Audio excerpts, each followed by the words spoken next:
Bienvenidos. Vamos por favor a dar inicio con el estudio del día de hoy. Me encantaría, por favor, si me acompañas en tu Biblia, en las Sagradas Escrituras, en el segundo libro de Samuel, capítulo 9. Segundo libro de Samuel, capítulo 9. El día de hoy estaremos estudiando el capítulo 9 del libro de Samuel, el segundo libro de Samuel, que son 13 versículos. En realidad es un capítulo corto, y es un capítulo que en los círculos cristianos, en la mayoría de los círculos cristianos, es un capítulo es muy escuchado, ¿no? Y muy mencionado, ha sido mencionado y escuchado, aparte de David y Goliat, ¿no? Y la batalla de David y Goliat, pero también otro capítulo de cuando David tiene intimidad con Betsabé, ¿no? Y el adulterio que comete. Pero este capítulo también es una historia muy mencionada en los círculos cristianos. Tal vez tú la has escuchado, tal vez no, y si no, será la primera vez que la escuchas el día de hoy. Yo quiero empezar de esta manera, amados hermanos.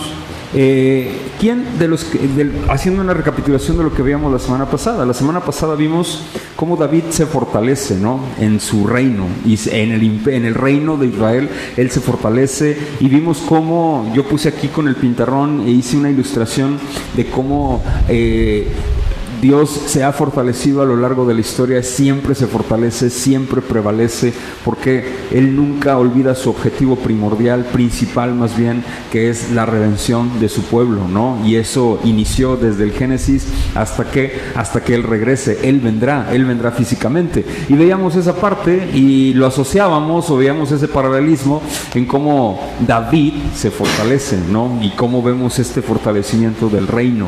Y hablábamos de eso la semana pasada.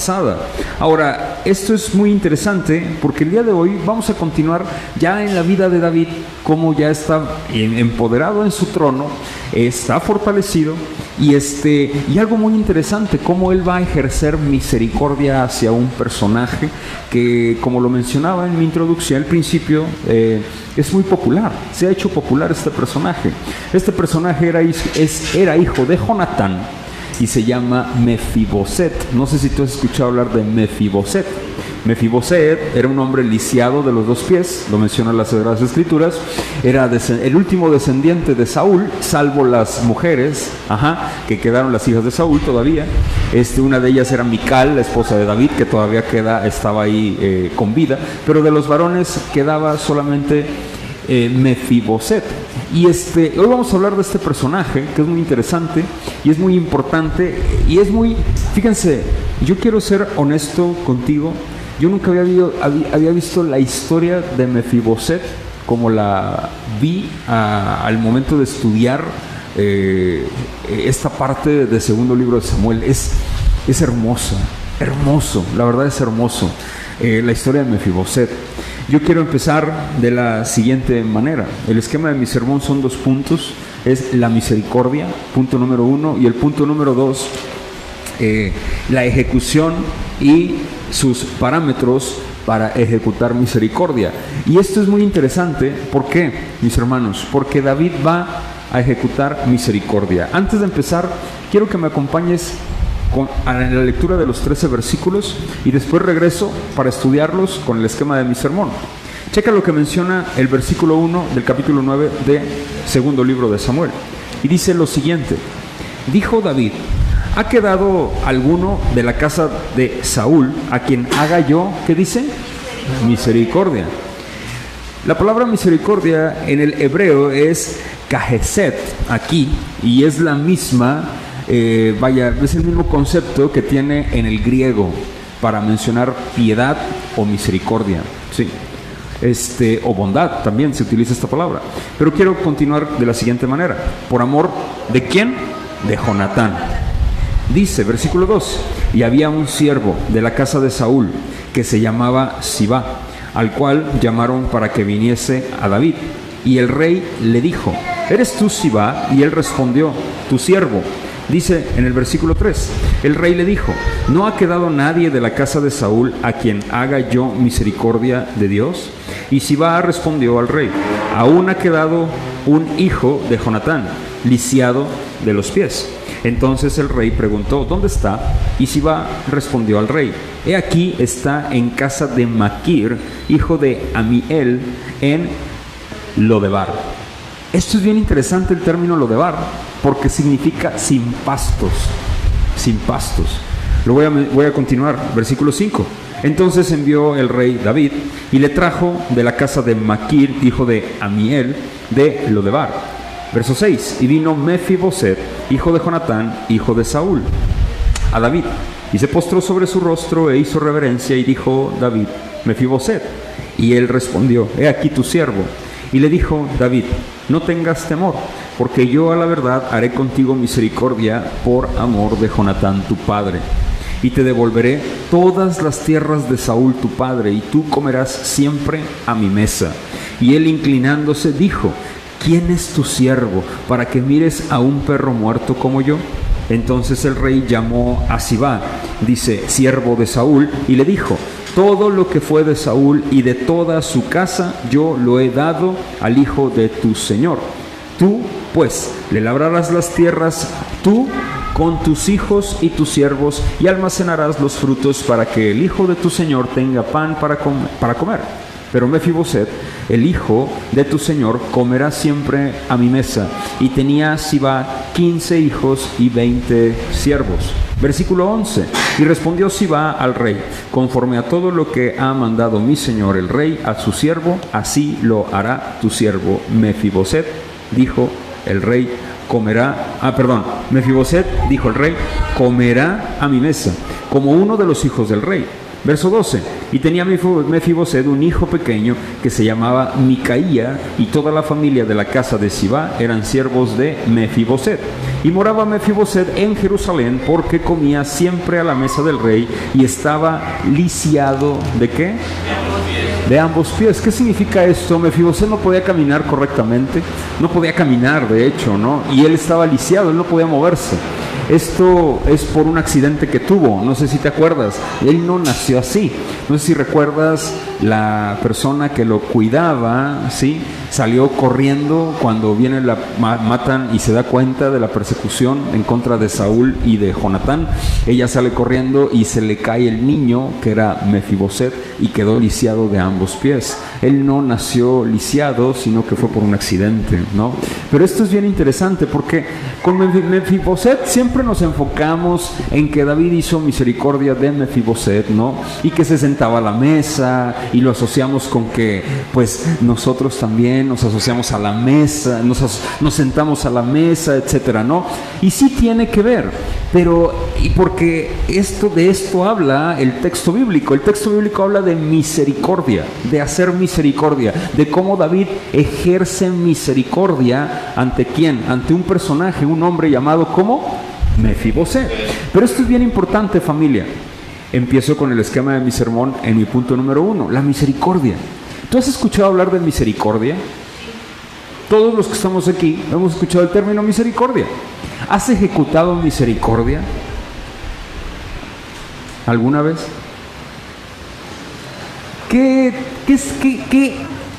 Si has ejecutado misericordia, ¿cómo la ejecutas? Es muy interesante. ¿Qué se puede pensar por misericordia? Tal vez misericordia según los conceptos o los preceptos que tenemos en nuestra mente, o las ideologías que tenemos en nuestras mentes. Podemos decir, bueno, pues es brindarle un plato de comida a alguien, ¿no? Es brindarle una moneda a alguien, ¿no? Es ayudar de alguna u otra manera a alguien que no tenga vestido, que no tenga cobijo, y estás ejerciendo misericordia, ¿no? Es una benevolencia y es un acto de misericordia, y está bien. Eso, a grandes rasgos, en el concepto básico, es ejercer misericordia. Pero ¿qué dice la Biblia acerca de la misericordia? Esto es bien interesante, familia. ¿Por qué? Porque para los cristianos la misericordia es diferente a la misericordia común. Mira, quiero explicarte algo. Todos los seres humanos tenemos misericordia de manera natural. O sea, aunque nacemos en pecado, todos tenemos misericordia. Pero la misericordia que tenemos está corrompida, o sea, está fracturada. No es una misericordia sana, no es una misericordia precisa de acuerdo al modelo de Dios. ¿Sí queda claro esto? ¿Por qué tenemos misericordia? Te voy a plantear esto, y esto lo dice Santiago en su carta, porque todos hemos sido creados a la imagen de Dios. Descendemos de Adán. Adán y Eva fueron creados a la imagen de Dios. Sin embargo, ellos tenían misericordia. ¿Por qué? Porque fueron creados a la imagen y semejanza divina. Cuando cometen pecado, nosotros ya nacemos dentro de esa esfera, voy a utilizar este término, de pecado. ¿Y qué ocurre ahí? Mis hermanos, todos nosotros seguimos teniendo la imagen de Dios, la cual tenían también nuestros padres Adán y Eva. Sin embargo, está corrompida o está fracturada. ¿Sí queda claro hasta aquí? ¿Sí? Ahora bien, con esto en mente, y esto es muy importante, todos los seres humanos tenemos misericordia. ¿Por qué? Hay asociaciones civiles que ejercen, ¿qué? Misericordia. ¿A poco no? Hacen actos de benevolencia pública. Hay, por ejemplo, el DIF del estado o del municipio ejerce actos de benevolencia y de misericordia. ¿A poco no? O sea, los mormones hacen actos de misericordia. Los católicos romanos hacen actos de misericordia. O sea, todos. ¿Por qué? Porque el género humano tenemos misericordia, pero corrompida. ¿Qué significa que está corrupta? Te voy a decir qué es esto. Aunque nosotros podemos ejercer misericordia, todos, fíjate, nosotros, hermanos, la ejecutamos de una manera equivocada. Podemos plantear lo siguiente: yo hago misericordia, ¿por qué? Porque tengo una conveniencia. Hago un acto de bondad o le hago un favor a alguien, ¿sí? ¿Por qué? Porque me ha hecho un favor a mí. Estoy en deuda ¿con qué? Con esa persona. Por ejemplo, cuando alguien me hace un favor, está ejerciendo la misericordia hacia mi persona. Si yo le pido un favor, no sé, a Antonio, y él me lo hace, me permites utilizar tu persona y tu nombre, él me lo hace y yo quedo en deuda con él. Entonces, cuando él me pide un favor, ¿qué hago yo? ¿Será correcto eso? Tú dices, pues sí, pero bíblicamente ¿será correcto? Ese es el punto. Y ahí es donde pende la corrupción. Dices tú, es un hilo muy delgado y muy frágil. ¿Por qué? Checa lo que te voy a mencionar. La misericordia bíblicamente no se mide con las acciones que hagamos o que nos hagan. La misericordia bíblica se mide no con la acción, sino con una persona. ¿Sabes con quién? Con la persona de Cristo. Otra vez, lo quiero leer. Existe una diferencia entre la misericordia que brinda el hombre en su naturaleza, pues aunque benevolente, por supuesto, como ya lo expliqué, siempre su benevolencia es egoísta. A veces podemos decir, ¿por qué es egoísta? No porque busque algo a cambio en sí mismo. ¿Por qué es egoísta? ¿Por qué? Porque el fin de esa misericordia es hacer. O sea, es mi obra, es mi acción, es mi propia acto. No sé si me explico, es mi propio acto. No es en sí mismo la persona, sino es mi propio acto de ejecución de misericordia. Por ejemplo, yo puedo decir, no, sí, pero es que sí tengo piedad de esas personas que se están muriendo de hambre, y yo lo hago, pero el punto focal es la persona. No sé si me explico. A la persona que tú le vas a ejecutar la misericordia no es Cristo, no es Dios el punto focal, no es la redención el punto focal. Y aquí es donde está la gran diferencia. Yo hago una acción. ¿Has escuchado esta frase? Y esto también es popular en los mexicanos, de decir, ya hice la obra buena del día. ¿Has escuchado esa frase? Porque ayudé a alguien o hice algo, le di un plato de comida a un niño que me estaba pidiendo monedas y ya hice la obra del día. Dice, ya me va a ir bien. O sea, esperas algo a cambio. Y te digo algo, todos los seres humanos, por más benevolentes que sean, se fijan solamente en los actos de misericordia, en la acción. ¿Sí queda claro esto, familia? ¿O no? Hermanos, en los cristianos no es así. En los cristianos el fin no es la acción. O sea, el fin del acto de la misericordia no es hacer misericordia. ¿Sabes cuál es? Es una persona, y esa persona es Cristo. Te voy a decir cómo. Fíjate. ¿Qué significa esto? La gran diferencia con los creyentes y los no creyentes es que los creyentes no nos enfocamos en la acción, sino en la persona que nos ha enseñado a nosotros cómo ser misericordiosos. No sé si me explico. Yo soy misericordioso no porque yo quiera hacerlo, es mi obligación ser misericordioso. ¿Por qué? Porque es mi obligación, porque he entendido lo que Cristo hizo por mí. Y ese es el más grande acto de misericordia. La misericordia de Dios es Jesús hecho carne. Ese es el acto más grande de misericordia. Y ese es el acto que nosotros tenemos que tener, y de esa manera nosotros vemos a las demás personas. Ahora, otra cosa muy diferente, nosotros buscamos a quién hacer misericordia, hermanos. ¿Por qué? Porque Cristo nos buscó a nosotros para ejecutar su misericordia en nosotros. Yo no espero que me hagan o que me den para yo dar. No, yo doy. ¿Por qué? Porque he entendido la obra que hizo Cristo en el Calvario. ¿Sí queda claro esto? Esto lo podemos ver en el misterio de la piedad. Aquí lo reflejamos y aquí lo profesamos siempre. E indiscutiblemente grande es el misterio de la piedad. ¿Cómo empieza 1 Timoteo 3:16? Dios fue, ¿qué? Manifestado en carne. Ese es. Ahí está. La misericordia de Dios hecha, ¿qué? Carne. El misterio de la misericordia. Piedad en el griego es misericordia. Lo que se había anunciado desde el principio de los tiempos, ejecutado en un tiempo determinado, se mostró ¿en qué? En que Dios se hizo carne.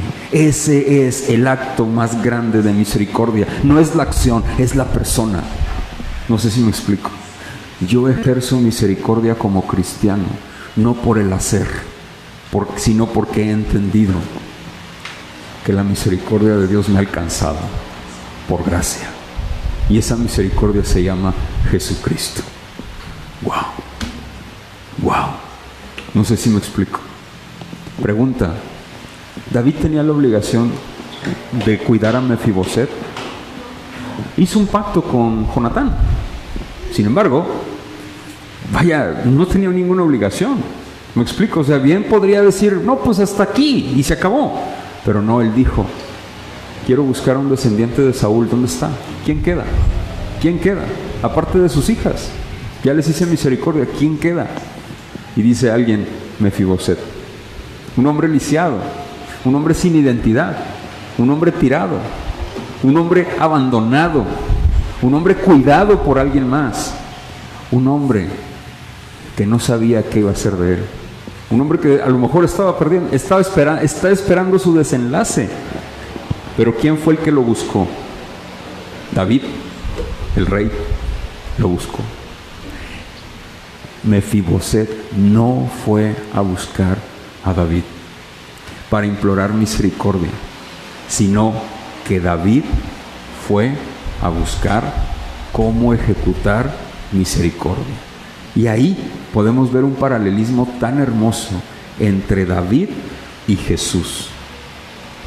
Jesús se hizo hombre para ejecutar misericordia. David ya era hombre, pero era rey. Jesús era rey y se hizo hombre y ejecutó la misericordia.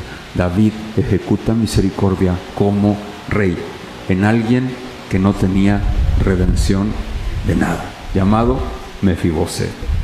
Como contigo y conmigo, el Señor ejecutó su misericordia en Cristo. ¿Queda claro esto, hermanos, o no? ¡Qué maravilloso! ¿A poco no? Es fascinante. La misericordia, concluyo con esto mi primer punto de mi sermón, porque es muy interesante esto, mis hermanos, porque la misericordia de Dios, lo vuelvo a repetir, es Jesús hecho carne para morir por los suyos, por su pueblo. La misericordia de Dios es Jesús hecho carne, familia. Y esto es bien interesante para ti y para mí. Es muy importante. Ahora, ¿cómo se ejecuta? Yo tengo que buscar a quién hacer misericordia. Por eso Pablo dice, en Gálatas capítulo 6, dice, tenemos que hacer el bien a todos, pero mayormente a la familia de la fe. Quiero que vayamos por favor y que me acompañes a Gálatas capítulo 6, versículo del 9 al 10. Y ahorita regresamos en el primer punto de mi sermón para concluirlo, del versículo 1 al verso 6. Gálatas capítulo 6, versículo 9, por favor.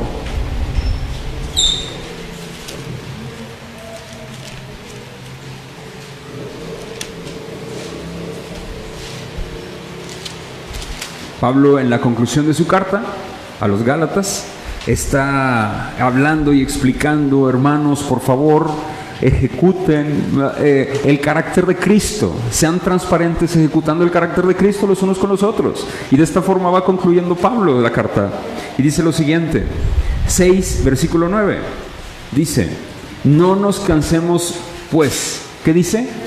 De hacer el bien, porque a su tiempo segaremos, sino que, si no desmayamos. Fíjense, Pablo dice, en pocas palabras, seamos intencionales para ejecutar el bienestar hacia todas las personas, o sea, el bien, la benevolencia, la bondad hacia todas las personas.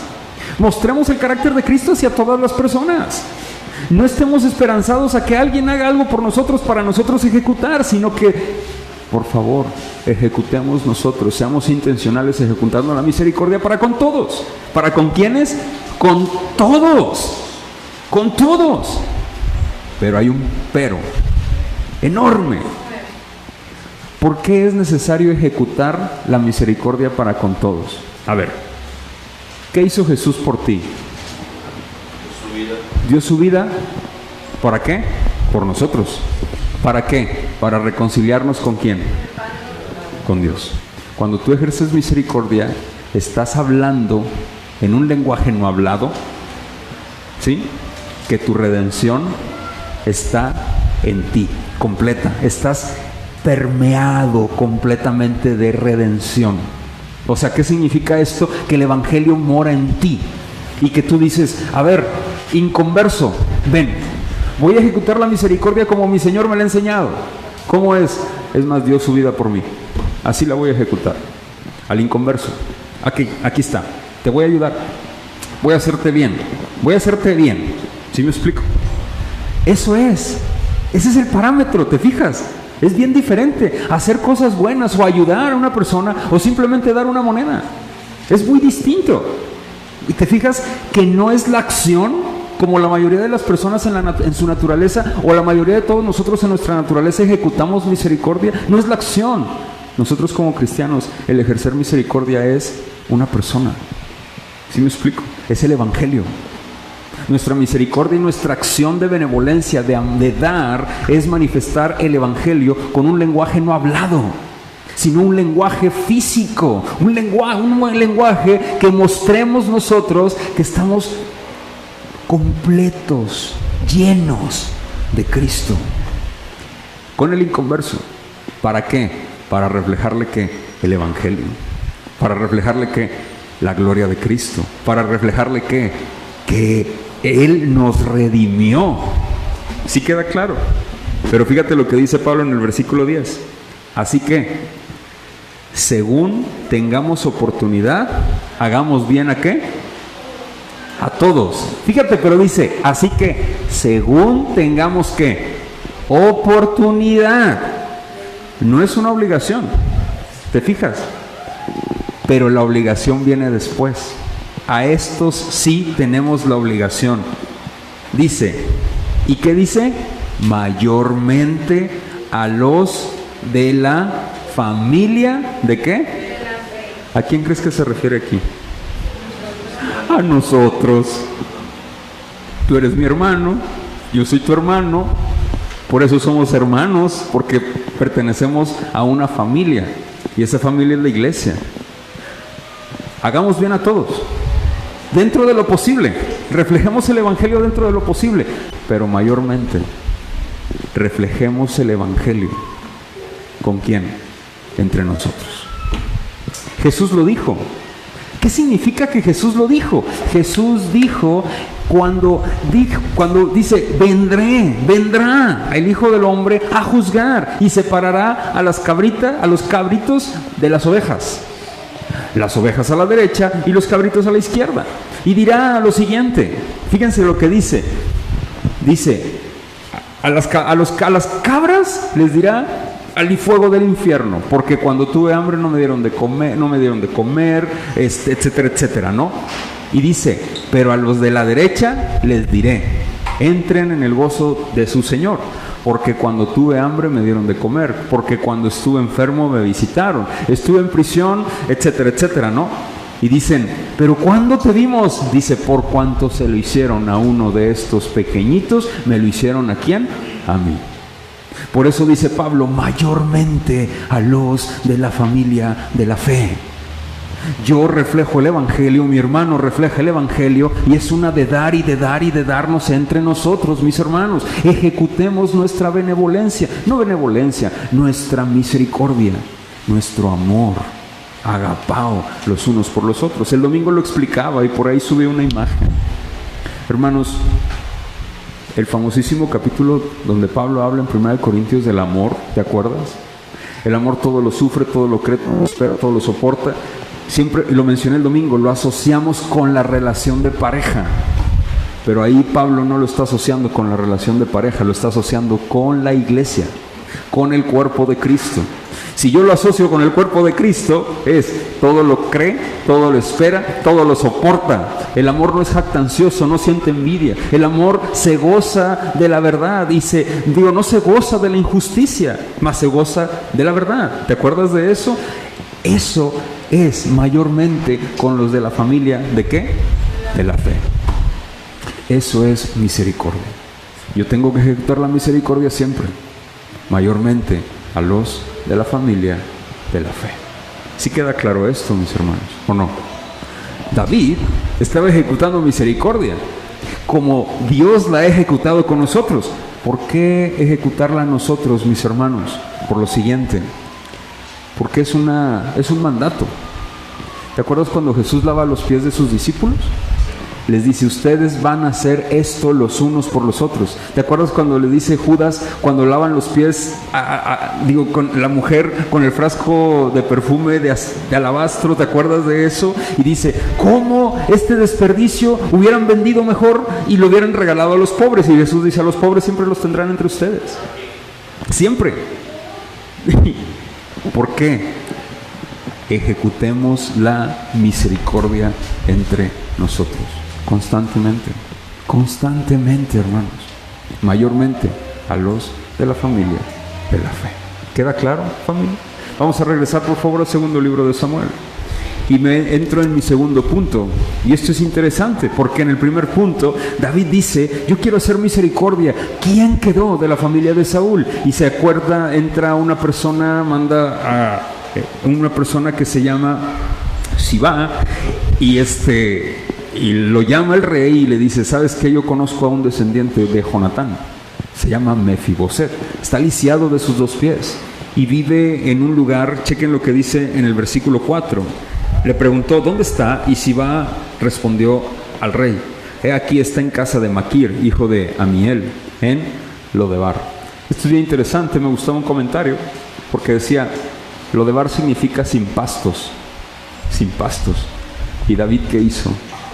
Lo trajo al lugar donde hay pastos, hablando figurativamente. Y esto hace una referencia hermosa a lo que es Jesús. ¿Por qué? Si bien es cierto, David es un tipo de Jesús y el antitipo o antitipo es Cristo. Y David, ¿por qué? Porque era profeta y rey. Y esto es bien interesante porque aquí David está teniendo misericordia de una persona que que nadie lo veía bien, o sea, probablemente nadie quería ejecutar misericordia y lo tenían ahí aislado y abandonado. ¿Por qué? Porque era descendiente de Saúl y no tenía poder, o sea, ya estaba desechado, sin pastos. Y David lo trae, y esto es una figura hermosa de cómo Jesús nos trae a sus pies, siendo el rey, para acostarnos en pastos delicados. Nosotros somos la figura de Mefiboset, un hombre sin identidad. Y Dios nos trae a los pies del Cordero para darnos la identidad de hijos. ¡Wow! David le dijo a Mefiboset: ven, ven. Yo no sé si tú te has fracturado o has estado enfermo o has estado en cama por tiempo y no puedes moverte, o incluso en hospital. Y cuando recibes una visita, cuando te sientes sano, dices: wow, Señor, gracias. Hay personas que nunca se olvidan en la vida, y son personas que ejecutaron misericordia piadosa con nosotros. Y esa misericordia, ¿sabes qué los movió a misericordia? Dios en su providencia utilizó a esas personas a moverlos a misericordia. Pueden ser creyentes o no creyentes. Te voy a decir por qué. Porque Dios tiene la capacidad soberana y poderosa de mover lo inanimado, incluso, y lo que está vivo, para hacer su santa voluntad. Movió burros. ¿Te acuerdas con Balaam, que le habló su asna? ¿Por qué? Y esa historia, como el asna habla con Balaam, y Balaam empieza, en lugar de asustarse, empieza a dialogar como si todas las burras o todas las asnas hablaran, ¿no? Todos los burros. Yo me habría quedado asustadísimo, pero por la ira empieza a dialogar con ella. ¿Por qué no avanzas? Y etcétera. Dios lo usó para recapacitar a este hombre, hacer recapacitar a este hombre. Dios ha usado peces, como en el caso de Jonás, ¿no? Dios ha usado muchísimas cosas, animadas e inanimadas, y las sigue usando hasta el día de hoy. Usó cuervos para alimentar a Elías, ¿no te acuerdas? Y llevar carne a uno de sus profetas y demás. ¿Sí me explico, hermanos? Dios es poderoso, es soberano y es misericordioso. Así como David, el rey, aquí trajo a un hombre lisiado, tal vez sin futuro. Dios usó a Sibá, usó para traerlo a ese hombre Mefiboset a los pies del rey, de un lugar sin pasto a un lugar con pastos. Vamos a continuar. Y dice más adelante, cuando ya lo trae, dice en el versículo 7, en el verso 6, me encanta esta escena, porque fíjate, vamos a leerla por favor. Y vino Mefiboset, hijo de Jonatán, hijo de Saúl, a David, y se postró sobre su rostro e hizo, ¿qué dice? Este hombre no podía caminar. ¡Wow! Hay personas que, fíjate nada más el corazón de Mefiboset. David, rey, muy probablemente Mefiboset conocía a David, sí lo conocía, sabía quién era David, muy probablemente. Mefiboset hace reverencia. ¿Cómo fue? No lo sé. Este hombre no podía caminar. Hay personas que aún lisiadas o aún enfermas dicen: no quiero nada, y sigue su arrogancia y su orgullo. Muy probablemente este hombre ya no sabía qué hacer. Llega, se inclina ante el rey, y el rey le dice lo siguiente.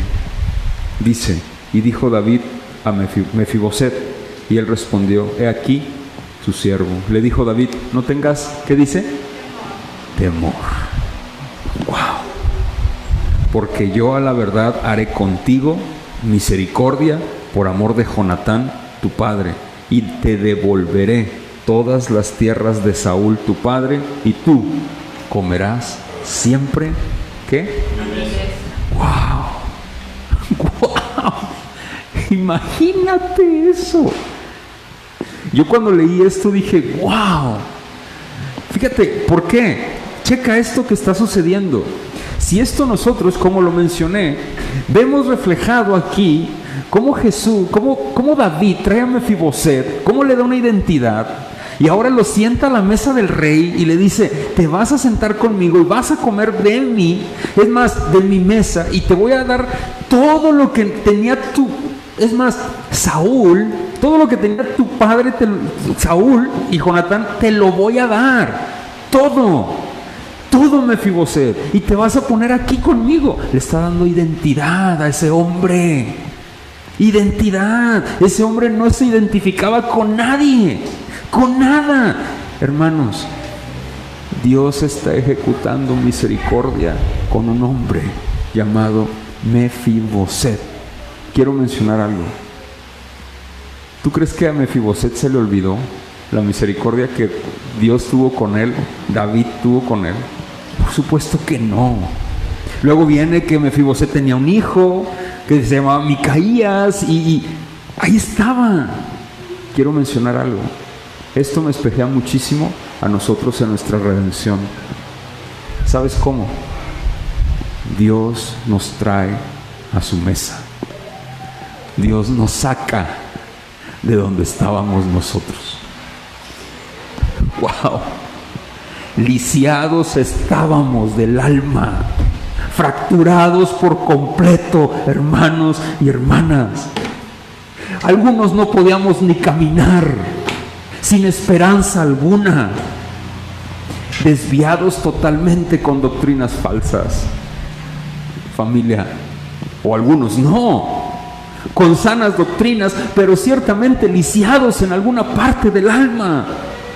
Y el Señor nos trae a su mesa como Rey, nos rescata de donde estábamos, familia, y hace misericordia con nosotros, por gracia.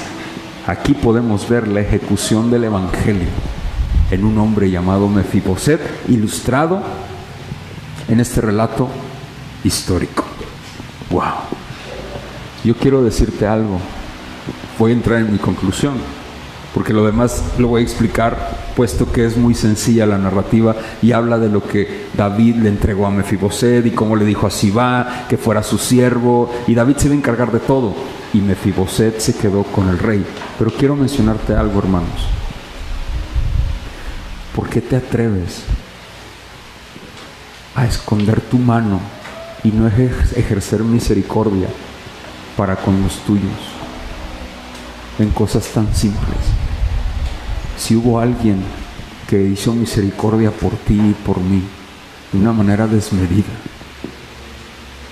¿por qué condicionamos nuestras palabras en muchas ocasiones? Nuestras relaciones, ¿por qué las condicionamos cuando el Señor hizo misericordia contigo y conmigo? Oye, otra cosa, ¿no te acuerdas cómo llegaste a sus pies? Que no se te olvide, que nunca se te olvide que estuviste lisiado, que no tenías identidad y que Cristo te dio la identidad en Él. El Padre te dio la identidad en el Hijo para que pudiéramos nosotros sentarnos a la mesa del Rey. Amén. ¿Te acuerdas cuando dijo Jesús: ya no beberé más esta copa con ustedes? Le dice a sus discípulos. ¿Hasta qué dice? Hasta que regrese. Se me hace uno en la garganta, perdón. Pero cuando recuerdo esas palabras de Jesús, yo digo: oh Señor, no sé cómo será ese momento, pero como Mefiboset sí me voy a ver. Lisiado, fracturado, sin identidad alguna, pero sentado a la mesa del Rey por la identidad que tengo en ti, mi amado Señor. ¡Wow! Y beberé y comeré de la mesa del Rey por tu misericordia. Amén. Concluyo con esto, amados hermanos. En el relato histórico podemos ver cómo Es maravilloso cómo Dios usando a David, restaura la vida de Mefiboset. Siba se convierte en el siervo de Mefiboset. Y en el versículo último, versículo 13, y moraba Mefiboset en Jerusalén. David lo llevó al palacio del rey para que habitara con él, porque comía siempre de la mesa del rey. Y estaba lisiado, ¿de qué? Me encanta esto, ¿por qué? Porque el que escribe Samuel, hasta aquí, dice Mefiboset estaba en Jerusalén. ¿Qué significa eso? Vivía en el palacio con el rey, se movía dentro de ahí, estaba ahí y comía de su mesa, y él estaba lisiado. ¡Wow! Hermanos, Dios a veces ha permitido cicatrices que queden ahí en nuestros corazones. Cicatrices, ya no heridas. ¿Para qué? Acuérdate que estuviste lisiado, sin embargo, salvos por su gracia. Amén. No te olvides de esas cicatrices. Esas cicatrices calan a veces en el corazón, pero Dios permite que estén para que no nos olvidemos de dónde Él nos ha sacado. ¿Sale? Gloria a Dios por esas cicatrices, porque si no las tuviésemos, creo que ya nos hubiéramos olvidado, aunque definitivamente Él nos preserva y nos ayuda a perseverar hasta el fin. Concluyo con esto. Este fragmento de las Escrituras es maravilloso, pues tiene un paralelismo fascinante de la obra de redención en nosotros. Lo estuve estructurando en todo mi sermón el día de hoy, pero checa, a manera de incisos, la conclusión la vi de esta manera. David, rey. Jesús es el rey.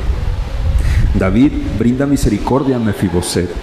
Jesús es la misericordia de Dios encarnada para con sus hijos. ¡Wow! David da una identidad a Mefiboset, hermanos, pero Jesús nos da la identidad de hijos de Dios en Él mismo. David muestra misericordia para una persona. Jesús muestra misericordia para muchos. David dice, nos muestra que la misericordia entre seres humanos es posible. Es posible, de una manera horizontal, es posible siendo hijos de Dios, es posible una misericordia que refleje a Cristo. Dios, a través de Jesús, nos muestra la identidad de la verdadera misericordia. Este pasaje nos muestra el clímax de la misericordia de Dios. 1 Timoteo 3:16. E indiscutiblemente grande es el misterio de la piedad. Dios fue manifestado en carne. Hermanos, ejecutemos la misericordia a todos. Vivamos la misericordia con todos, predicando el Evangelio, porque así les mostramos el Evangelio de la gloria de Cristo, pero mucho más a la familia de la fe. Amén. Vamos a orar, por favor. Señor, el día de hoy te agradecemos muchísimo. Gracias porque has ejecutado la misericordia con nosotros. Padre, tan frágiles en el espíritu somos, y tú se lo dijiste a tus discípulos. A la verdad, el espíritu está dispuesto, pero la carne es débil.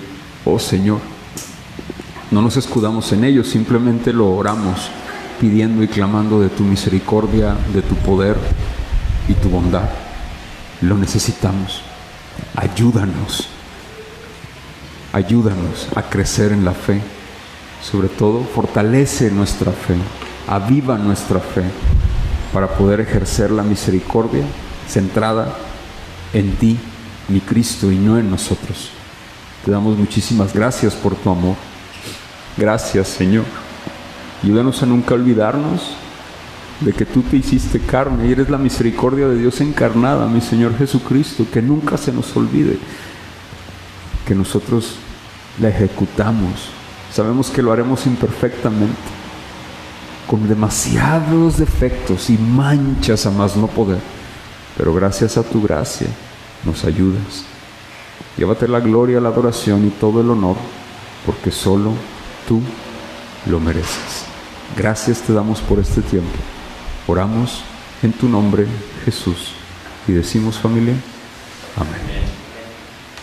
Hermanos, vamos a ponernos de pie, por favor, para terminar la predicación del día de hoy, el estudio del día de hoy. Si alguien trae alguna ofrenda, la puede dejar en la cajita que está a la entrada, y vamos a orar para despedir la reunión de hoy. Señor, el día de hoy te agradecemos mucho porque nos has permitido ofrendar un poco de lo mucho que nos has dado. También queremos agradecerte muchísimo porque nos has permitido, mi Dios, estudiar tu palabra en esta noche. Oramos a ti para que tú seas tomando el control de nuestros pensamientos, de nuestra mente, el control de nuestras vidas, y que nos enseñes a vivir en tu misericordia constante. Gracias, muchas gracias por este tiempo. Oramos y te pedimos que nos libres también de la avaricia. Ayúdanos a poder a nosotros utilizar los recursos adecuadamente para continuar con el extendimiento de tu reino, Señor. Tu mano poderosa extiéndela sobre nosotros para que podamos llevar el Evangelio a muchas personas que no te conocen. Oramos para que tú traigas redención a Jalapa, en Acatlán y allá en Huejotzingo, Puebla, en tus manos, mi Señor. Gracias por este tiempo. En tu nombre, Cristo, oramos y decimos, hermanos, amén. Familia, gracias.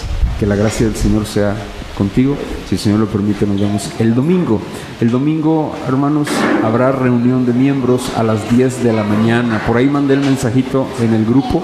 Te pido, por favor, si no le has puesto like, si no has puesto tu pulgar, ponlo, por favor. Y si no vas a asistir, te pido con todo mi corazón que me avises, para poder nosotros tener ahí en consideración y agregarte a la transmisión.